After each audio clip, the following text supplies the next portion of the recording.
Number 1. Ian Watkins. A box of hard drives, laptops, mobile phones, memory cards.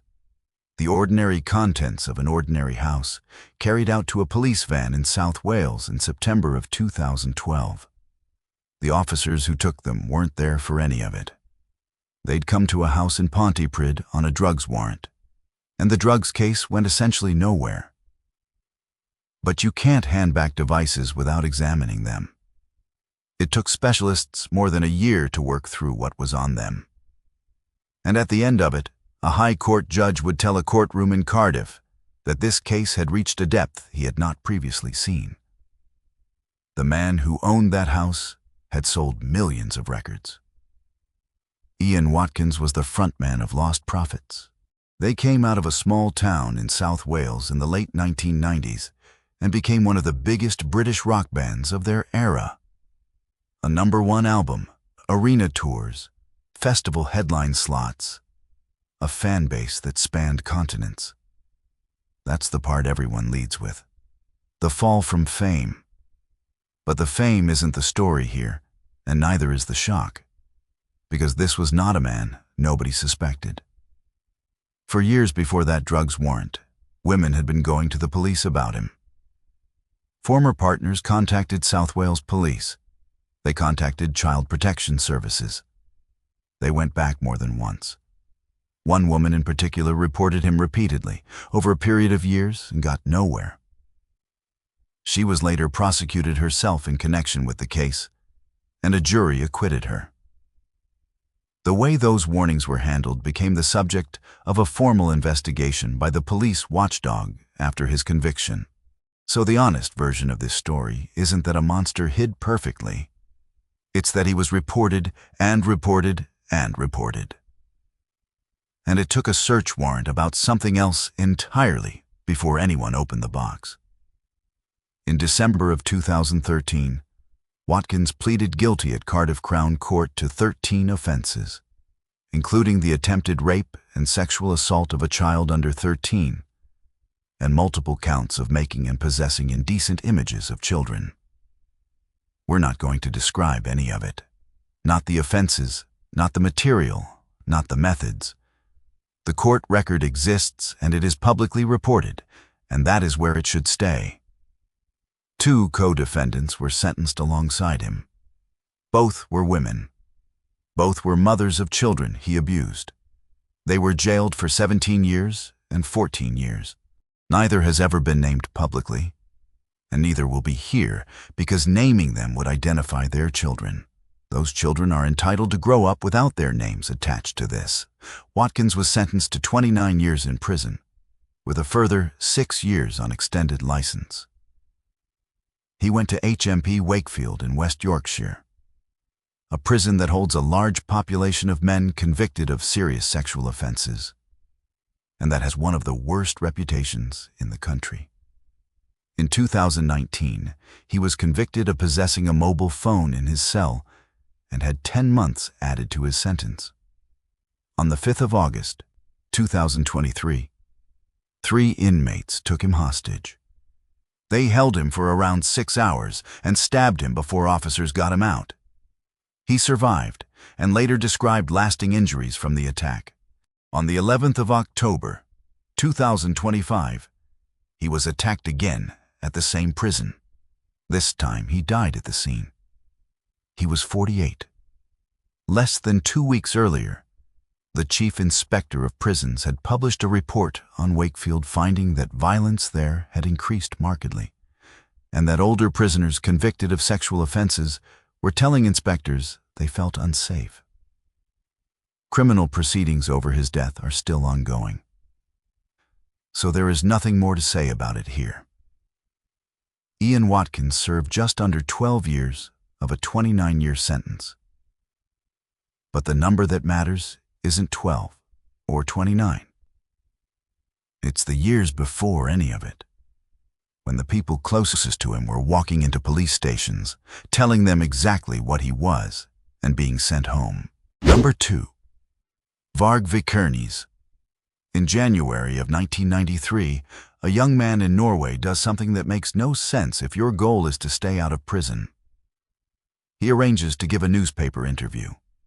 Churches have been burning across the country, dozens of them over the previous year. Police have no suspects worth the name. Nobody is close to him.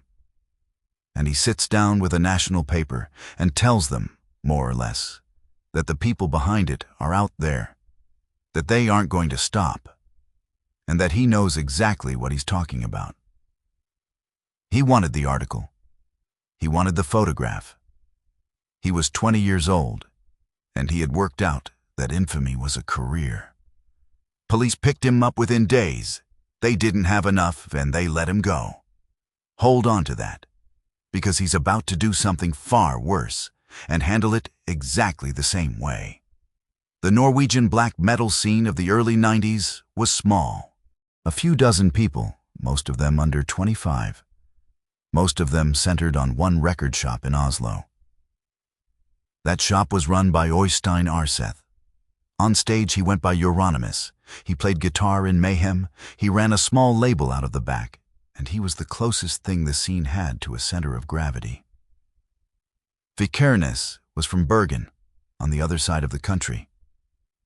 He recorded alone in a bedroom under the name Burzum, and Arseth's label put the records out. They were, for a while, collaborators. Then, between 1992 and 93, churches started burning. Around 50 across Norway were attacked. One of them was a stave church that had stood since the 12th century, a piece of national heritage that simply doesn't exist anymore. People sometimes frame this as ideology or rebellion or a war on Christianity, because that's how the people involved framed it afterwards. Strip the mythology off and it's arson. Buildings that took centuries to build, destroyed by men in their early 20s who wanted to be photographed. The relationship between Vikernes and Arseth collapsed over the usual things. Money from record sales. Who controlled the scene? Who was the real leader? Both of them, by different accounts, began telling people the other planned to kill him. On the night of the 10th of August, 1993, Vikernes and a friend drove from Bergen to Oslo. It's a 7-hour drive. He knocked. Arseth opened his own front door. He was stabbed 23 times, and he died in the stairwell of his building trying to get away. Vikernes was arrested days later. He said it was self-defense, and he has said it ever since. The court didn't accept it, and neither did the appeal. When police searched his property, they found around 150 kilos of explosives and roughly 3,000 rounds of ammunition. In May of 1994, he was convicted of first-degree murder, of 3 church arsons and an attempted 4th, and of the explosives. He was sentenced to 21 years, the maximum any Norwegian court could impose. And he treated the trial the way he'd treated the newspaper, as coverage. He was released on parole in 2009 after serving about 16 years. Not pardoned. Paroled. He moved to France, where he still lives. In 2013, French police arrested him on suspicion of preparing an attack. They released him after 48 hours without charge. But the following year, a French court convicted him of inciting racial hatred and of glorifying war crimes, over material published online attacking Muslims and Jews. He received a 6-month suspended sentence and a fine of 8,000 euros. He's 53 now, and he still publishes. Which brings us to the only honest way to end this. There is an entire cottage industry built on treating this man as a dark legend. The philosopher, the outlaw, the last pagan. Here is what he actually did. He burned down old wooden buildings that couldn't defend themselves. And he drove across a country to stab a man who opened his own front door. Neither of those things requires vision or courage or a philosophy. They just require somebody to be asleep at the other end. Number 3. Ike Turner. January of 1991. A ballroom in New York City. Black tie, industry royalty at every table. The Rock and Roll Hall of Fame is inducting its new class, and one of the names read out that night is Ike and Tina Turner. Tina is there. Ike isn't. He's about 2,500 miles away, in a state prison in San Luis Obispo, California, serving time on drug and weapons charges. And that gap between the honor and the cell is the whole story of this man. Because the thing he went to prison for isn't remotely the thing he's remembered for. He was never charged with that at all. Ike Turner came out of Clarksdale, Mississippi, and by his late teens he was leading a band called the Kings of Rhythm. In 1951, they cut a record in Memphis called Rocket 88. Musicians and historians have argued for 70 years about what the first rock and roll record was, and that one is on almost everybody's short list. He wrote it, he arranged it, he played the piano on it, and it went out under the singer's name instead of his.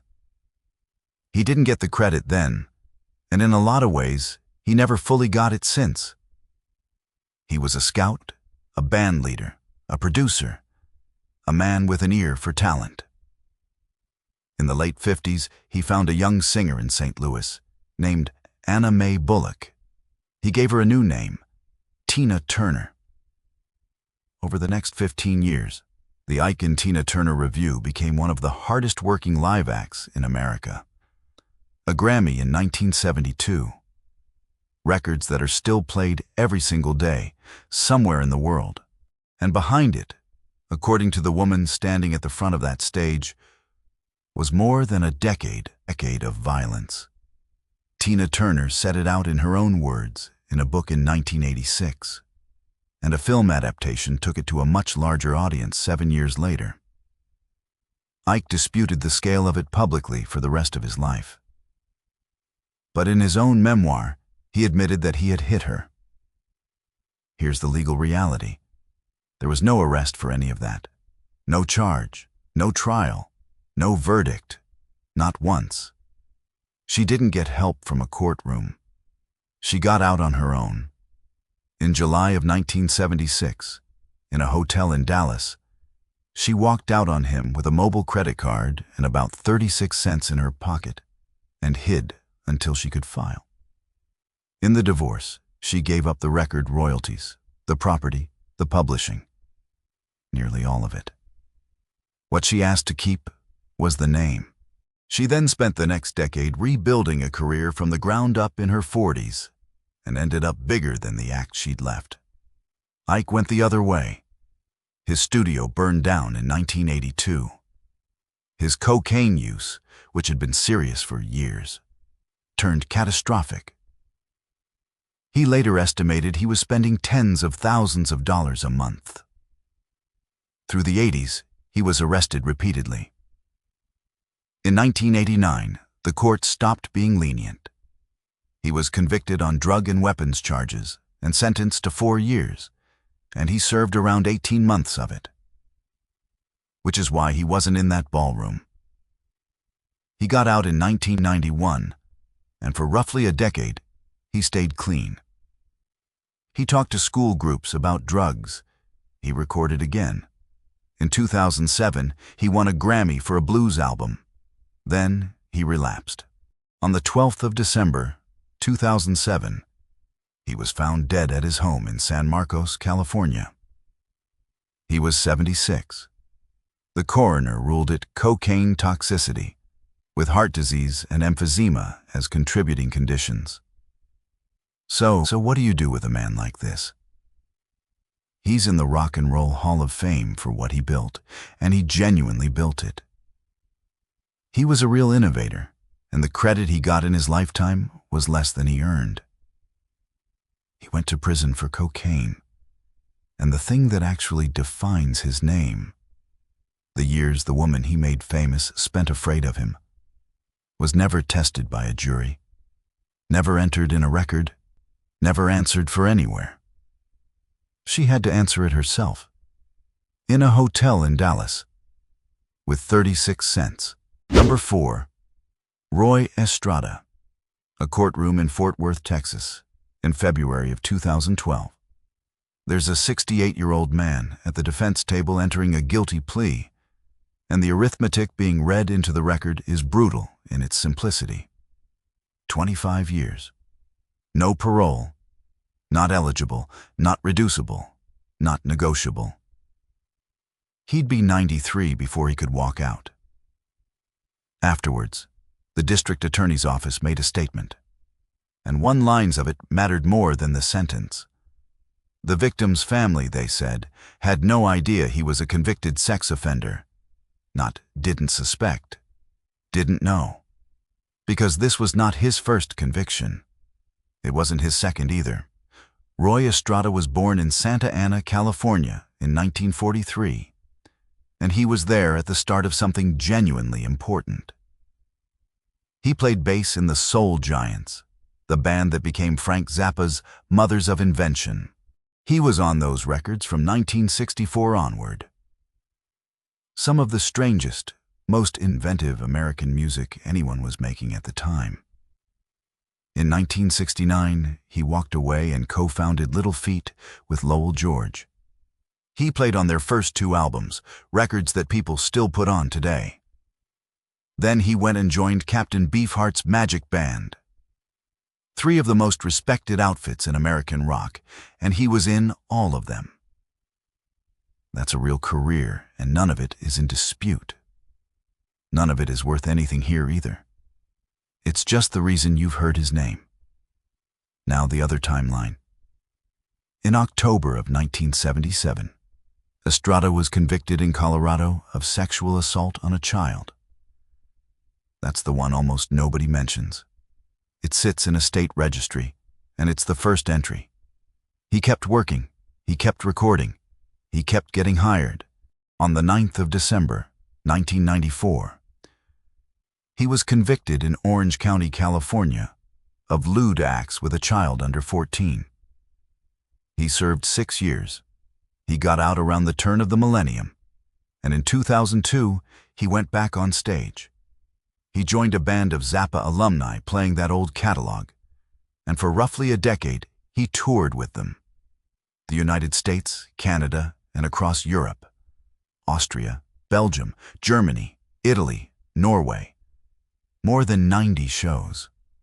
Somewhere in that same period, he reconnected with family in Texas. They didn't know about Colorado. They didn't know about California.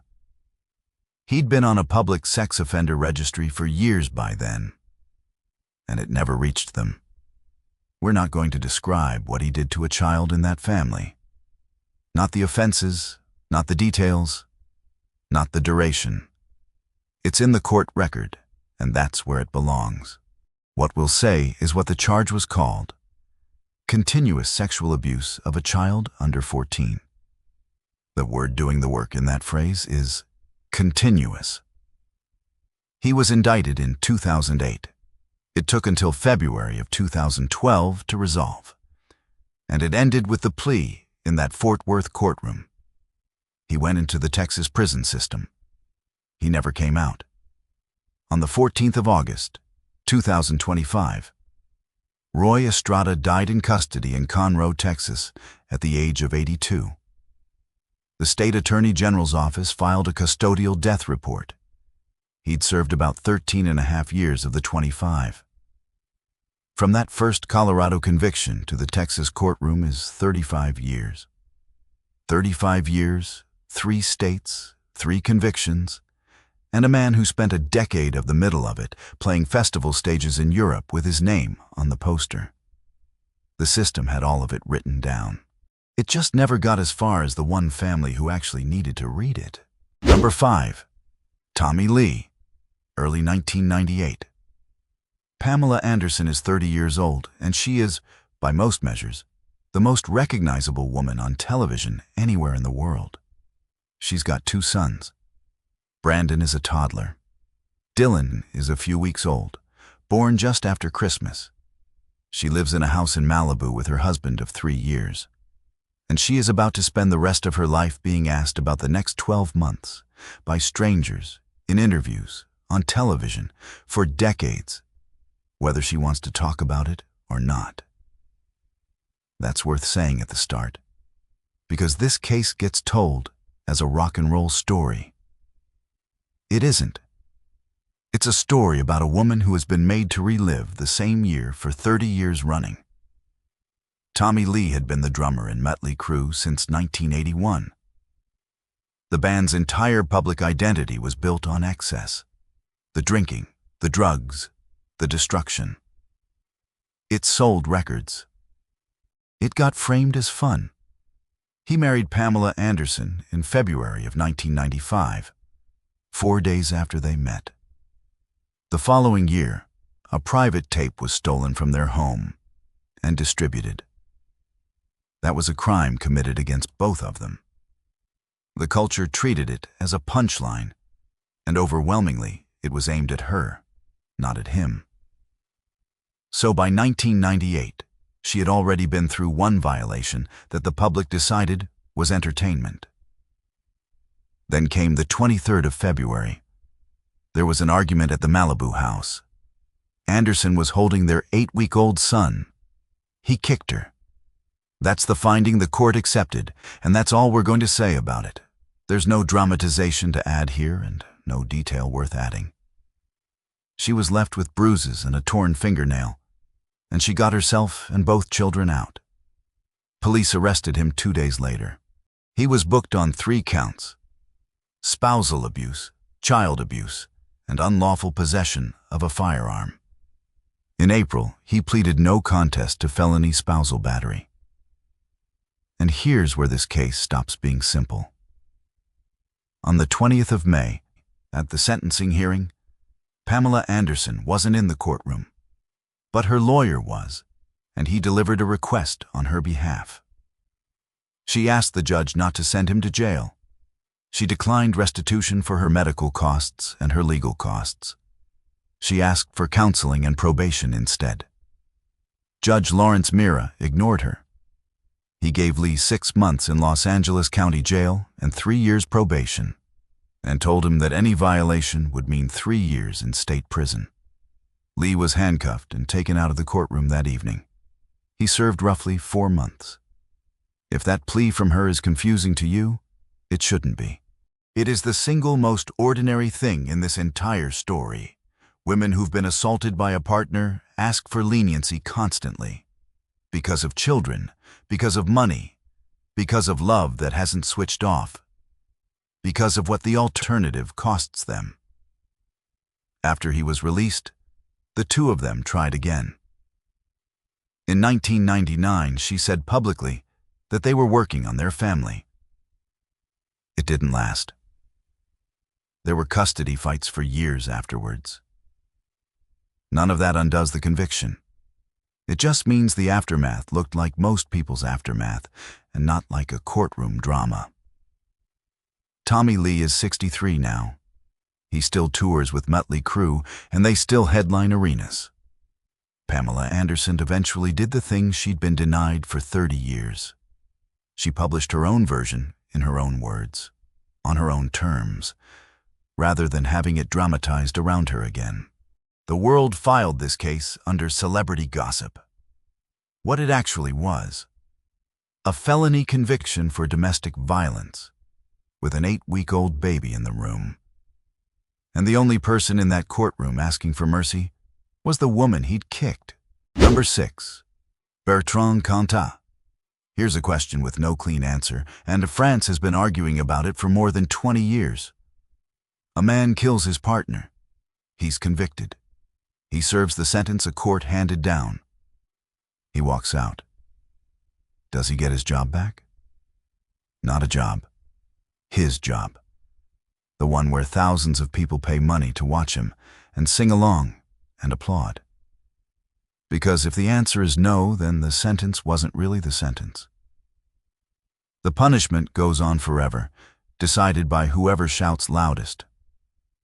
And if the answer is yes, then a woman is dead, and the man who killed her is on a stage in the summer, and her family has to watch the posters go up. That's the case. Let's get to how we got here. Marie Trintignant was 41 years old and had been acting since she was a small child. She came from a film family. Her father was one of the most respected actors in France. Her mother, a director. She had 4 sons. In July of 2003, she was in Vilnius, Lithuania, filming a television movie her mother was directing. Her partner, Bertrand Cantat, was there with her. Cantat was the frontman of Noir Désir, comfortably one of the biggest rock bands France has ever produced. Millions of albums. He was routinely described in the French press as their answer to Jim Morrison. On the night of the 26th of July, in a hotel room, they argued. The trigger was a text message she'd received from her ex-husband. He beat her about the head. Prosecutors put the number of blows at 19. Cantat said it was 4 and that the fatal injuries came when she fell and struck a radiator. The court didn't accept his version. She lost consciousness. And this is the part that decided the case. She lay in that room, unconscious, for hours, before he called for help. She was flown back to France in a coma and died in hospital near Paris on the 1st of August.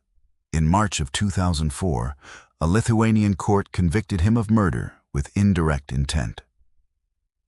The finding, in plain terms, he hadn't set out to kill her, but he knew what he was doing, and he did it anyway. 8 years. He was transferred to a French prison and released on parole on the 12th of October, 2007. He'd served about 4. Then, in January of 2010, his wife Christina Roddy died. She was the mother of his 2 children, and she had stood by him publicly through the Vilnius trial and testified on his behalf. 6 months before her death, she had left a voicemail for her parents describing violence at home and saying she was afraid. That recording surfaced years later. Investigators looked at it. Cantat was never charged in connection with her death, and that is where the legal record ends. But it is also the moment the French public's patience ran out.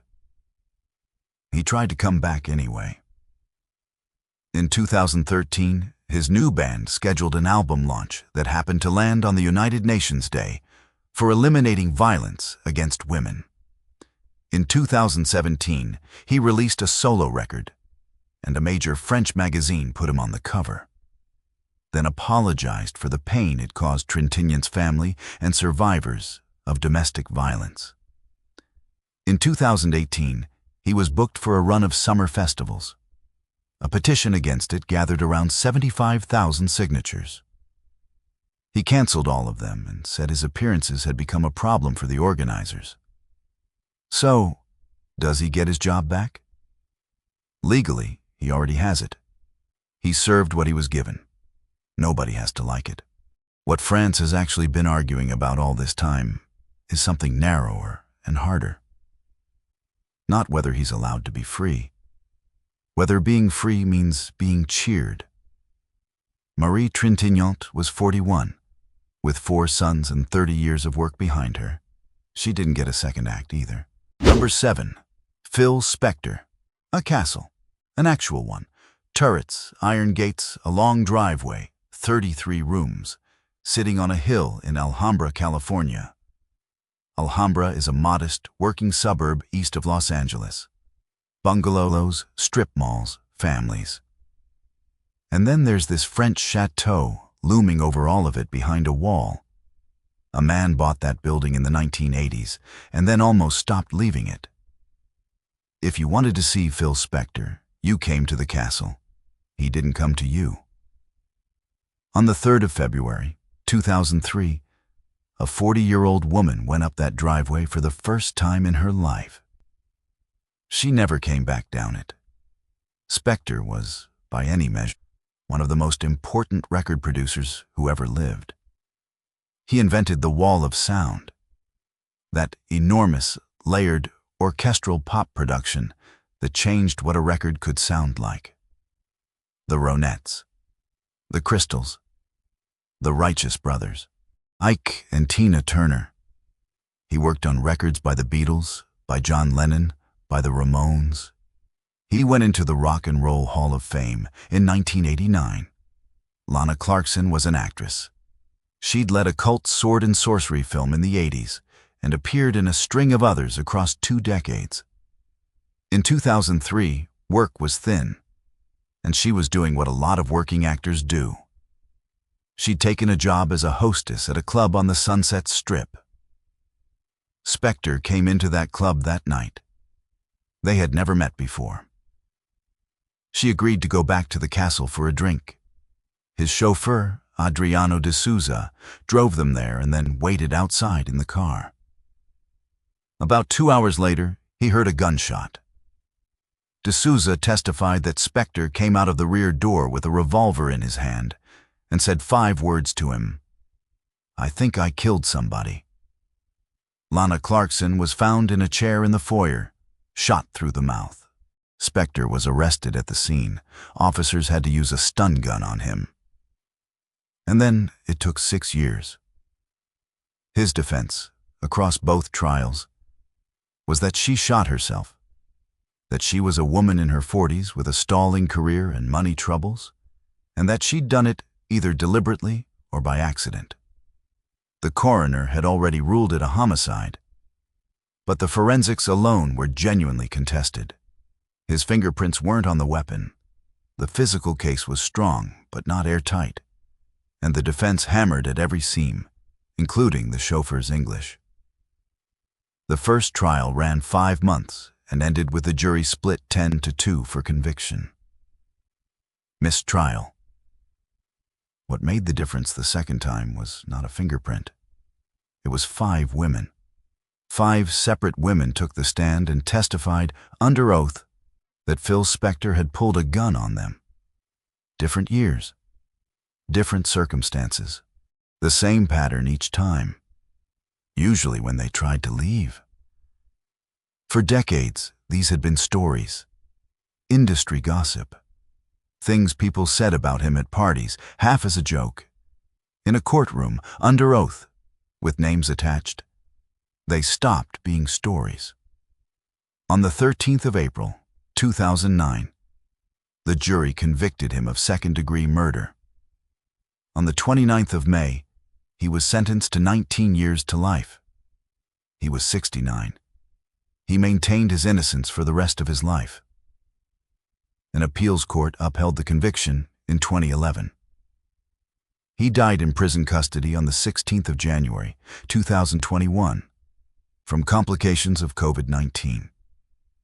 He was 81, and he'd served 12 years. His records are still played every single day. They're extraordinary, and they always will be. But here's the part worth sitting with. Everybody in that industry had heard the stories. For 30 years, it took a woman dying in his front hall before anyone thought to ask the women who'd survived him to say it in a room where it counted. Number 8. Tim Lambesis. Picture a man handing an envelope across a table in a parking lot. Inside, there's $1,000 in cash. There's a photograph of a woman. There's her home address and the security code for the gate at her complex. All of that is what you'd expect. It's a shopping list for a killing. But there's one more thing in that envelope, and it's the reason this case stays with people. It's a list of dates. Specific days when he would be with his 3 children, not so they'd be somewhere safe while it happened, so that he would have an alibi. He worked out that the most useful thing his own kids could do for him was be his witnesses. Tim Lambesis was the founder and frontman of As I Lay Dying, a metalcore band out of San Diego. 6 albums, a Grammy nomination. They headlined tours worldwide, and they were one of the biggest names in Christian metal. A scene where the faith isn't a marketing angle, it's the entire audience. He would admit later, publicly, that he'd stopped believing years before, and kept fronting the band anyway. He and his wife Megan separated in August of 2012. She filed for divorce a month later. What followed was an ordinary, bitter divorce, custody disputes, money. He complained that she was making it hard to see the children and hard to finalize the split. Millions of people go through exactly that every year. On the 23rd of April, 2013, he brought it up with his personal trainer at the gym. Twice, according to prosecutors. He said he wanted his wife killed, and he asked whether the trainer knew anyone. The trainer went to the San Diego County Sheriff's Department. They set up a sting. On the 7th of May, Lambesis met a man calling himself Red in a parking lot outside a coffee shop in Oceanside, California. Red was an undercover detective. He was recording. Lambesis said on tape that he wanted his wife dead. He agreed to a price, $1,000 up front, $19,000 more once it was done. Then he handed over the envelope. They arrested him where he stood. He initially pleaded not guilty. Bail was set at $3 million, and he was fitted with a GPS monitor. In February of 2014, he changed the plea to guilty on a felony count of solicitation of murder.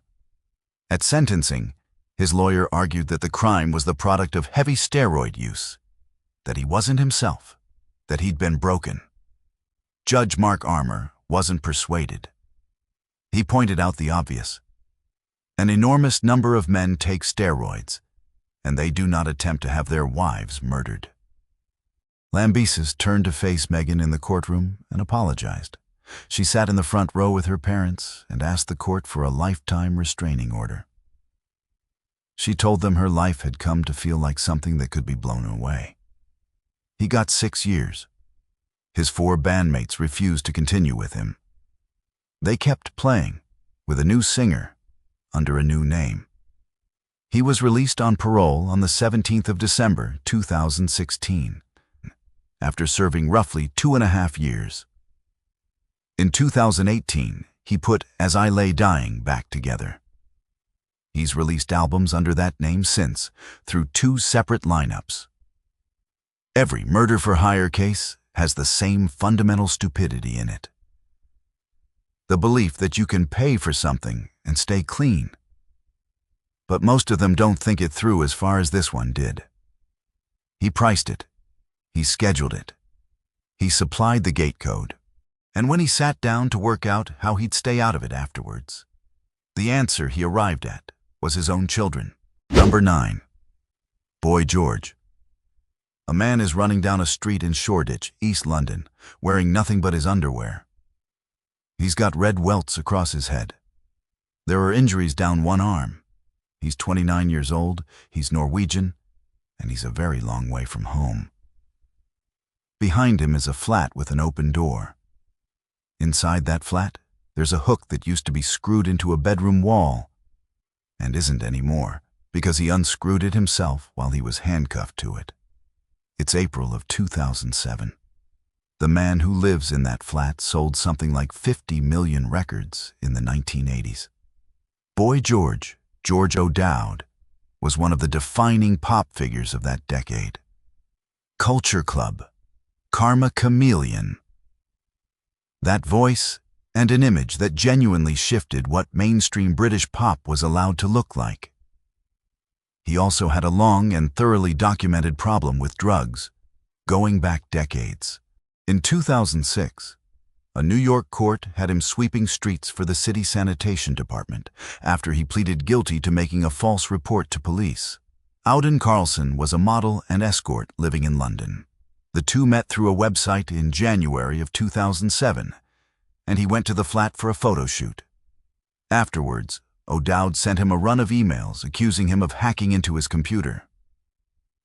Carlson agreed to come back anyway, in April, for a second shoot. This is what he told Snaresbrook Crown Court happened when he arrived. He said O'Dowd and another man held him down and beat him. He said O'Dowd then handcuffed him to a hook in the bedroom wall and sent the other man away. He said he got free by unscrewing the fitting from the wall, and that as he struggled with the front door, O'Dowd swung a metal chain at him. Then he ran. Prosecutors put the whole thing at under an hour. O'Dowd's account was different. He admitted he had restrained Carlson with handcuffs. He said he was trying to establish whether his computer had been interfered with and whether photographs had been taken from it. He denied causing the injuries. He denied the charge outright and took it to trial. On the 5th of December, 2008, a jury convicted him of false imprisonment. At sentencing in January, his own lawyers were expecting something around 3 months. Judge David Radford gave him 15. His reasoning is the most interesting part of the whole case. He accepted explicitly that Carlson's physical injuries weren't serious and weren't permanent. That wasn't what he was sentencing for. He described the handcuffing and detention as premeditated, callous, and humiliating, and said Carlson had been stripped of his liberty and his dignity. The offense, he said, was serious enough that only immediate imprisonment could answer it. O'Dowd served 4 months and came out with an electronic tag and a curfew for the rest of the term. And then he did something that tells you how little of it had landed. Still serving the tagged portion of a prison sentence, he applied to the court for permission to appear on a celebrity reality television series. The judge refused. Someone serving out a sentence, he said, shouldn't be taking part in a high-profile television production that promotes his celebrity status and pays him well for it. Boy George has worked continuously ever since. Records, tours, arenas, and eventually the reality television he'd been blocked from. Audun Carlson has said publicly, years later, that it ruined his life. And in 2022, when the case came up again, a spokesperson said that Boy George went to prison willingly after openly confessing. The court record says he denied the charge, ran a full trial, and had it decided for him by 12 strangers who didn't believe him. Number 10. Gary Glitter. A repair bench in the back of a computer shop in Bristol, England, in the autumn of 1997. A technician is working through a laptop that came in for a fault. Routine job. He needs to get into the file system to do it. That's how it ended. Not a raid, not an investigation, not a survivor finally being believed. A man at a counter in a shop doing his job properly and refusing to pretend he hadn't seen what he'd just seen. He called the police. Paul Gadd, Gary Glitter, was one of the biggest live acts Britain produced in the 1970s. Glam rock, silver platform boots, those enormous stomping choruses that ended up in every stadium in the world. The laptop contained thousands of indecent images of children. In 1999, he pleaded guilty to 54 counts of downloading that material. He was sentenced to 4 months. Sit with that number, because everything after it follows from it. 54 counts, 4 months. He left the country. He went to Cuba, then to Cambodia, where he was deported in 2002. Then Vietnam. In late 2005, he was arrested in Vung Tau.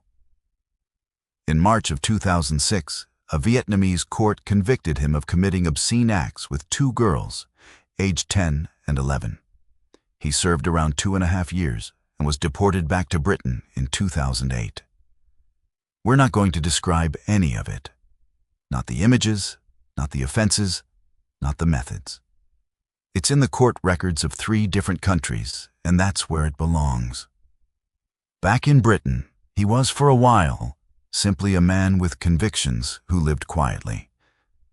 Then in 2012, the Jimmy Savile scandal broke open, and the Metropolitan Police launched Operation U-Tree. Gadd was the first person arrested under it.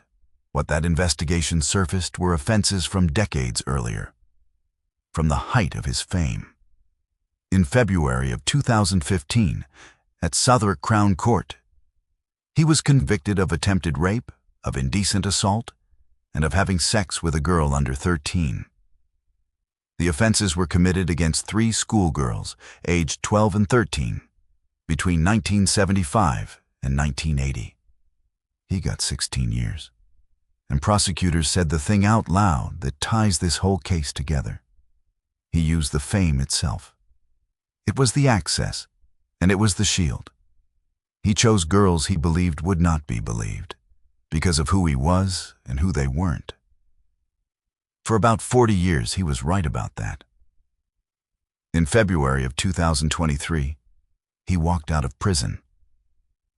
Not because anyone decided he was safe, because under the rules that applied to his sentence, release at the halfway point was automatic. No panel, no review, no approval. 6 weeks later, he was back inside.